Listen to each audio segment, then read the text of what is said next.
Hello everybody, welcome back to the workshop. So today I am going to be showing you how to make your own set of blacksmith gauges. Now, I am a very big fan on having templates, gauges, things of similar thicknesses, stuff like that already laid out, stamped, and figured out. Now, I'm not going to do all this and have to cut. I've already pre-cut these pieces, and I'm just going to show you what I did in concept on here, and then get these welded up, and then we'll give them a stamping, and I'll show you what they're used for at the end of this video. So make sure you stick around. I am a big fan of having things that I can very quickly access and check the sizes of materials. And this is very important, especially whenever you do power hammer work or things like that. You need to check something on the fly. You need to just throw it over, check it, throw it out of the way, and go back to work. So making yourself up a set of simple gauges doesn't take real long. It's a time investment, and it's really worth it in the long run.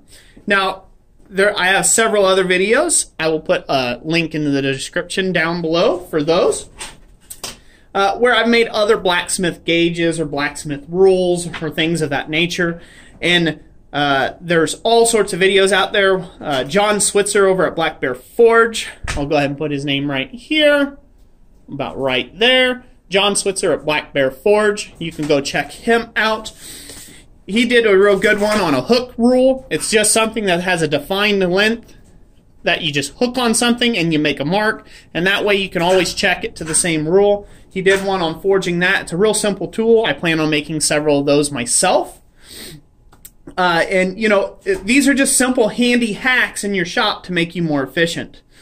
So what I've got here is I have 1/4 inch square, and I'll put the metric equivalent right above them here. So the metric will start showing up on the screen right above them. But here I've got 1/4 inch square stock, and I have it approximately about 6 inches long. Now, I could make this a lot shorter, but the gauge I'm using these for is to set tong jaws. So I need them a little longer so I can keep my hands away from the heat, okay? So these are about 6 inches long. They're all 6 inches long. This one's 1/4 square. This is 3/8 inch square. This is 1/2 inch square stock.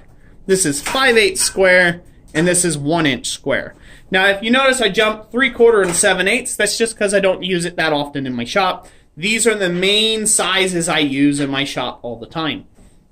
So the next thing, you'll want to make sure that you go ahead and stamp them with what they are. Get a good stamp set to stamp them good and deep, so this way you always know what these things are at a glance. If you don't know what the size, if they're real close to sizes, depending on how accurate you get with them. So I'll stamp all these and get back with that after that bit. But the next thing you're going to need is you're going to need to create a loop. And this is a ring, and I've done this on another video. I'll put a link in the description down below. But this is essentially the same way that you would make like a coil spring. I will do a video very specifically on making rings, or making perfect rings like this, and I'll show you how to take and do this more in detail. But I will go ahead and draw it for you now right here. Essentially what I've done is I just took a 1 inch rod, 1 inch round rod, or something of the like, and all I did was wrap a piece of bar stock around that 1 inch rod, and then I cut it off. And when you cut it off, you end up with a bunch of rings that spring off there looking like that. So you just use a cutoff wheel on an angle grinder, and voila, you've got perfect rings, and now all these can go together. Now after I get done, I'm going to put this on a big ring, like a big hoop ring, that I'm going to bend up for shape and get it welded up with all these on it. So this way I can have that as almost like a keychain. I can go hang it somewhere in the shop. So when I need it, I can just grab it and bring these down, and it keeps them all in one place for me. So without further ado, let's go ahead and get these welded up, and I will get them all stamped up, and then I'll be back with you and show you how we're going to use these in the long run.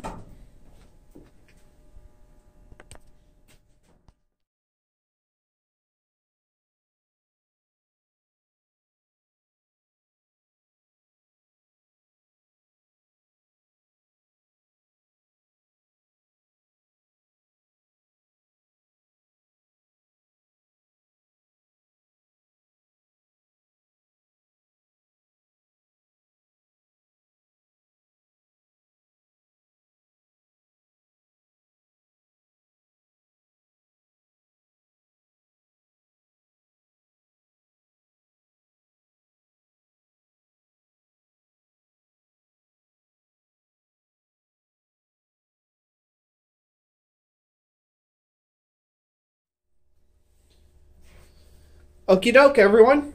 Here we are. We got these all welded up, nice and done. And now we have a set of gauges here that we can hang from rings and whatnot, things like that, and hang from a much larger ring. Now you may be asking yourself, I told you how I was going to show you what these are used for and what I intend to use them for. What I intend to use them for is setting jawls. Just like this pair of wolf jawls that you see here, you can take and place these in here while the jawls are hot, and then you can cramp it in the vise and you can adjust your reins and things accordingly. Now, these aren't meant to forge on. You'll probably want to get a separate set for that. These are just to check that things are going to hold right. Oftentimes, you have a problem when, as soon as you go to look for a piece of stock to size your jawls, you forget you're all out of that stock. This way, you can make sure that you don't use these for anything else or any other projects, so you can always have that size stock available to check your jawls. Now, the wolf jawls are pretty handy because, once again, you can hold multiple sizes of stock in different directions and whatnots, and that's what these ring things are for. So I hope you guys enjoyed this video. If you did, give it a big thumbs up. Let me know in the comment section what type of jigs and fixtures and keys and sets and things that you do like this in your own shop. Thank you all for watching this video. God bless you, and like I always say, I'll catch you on the next one.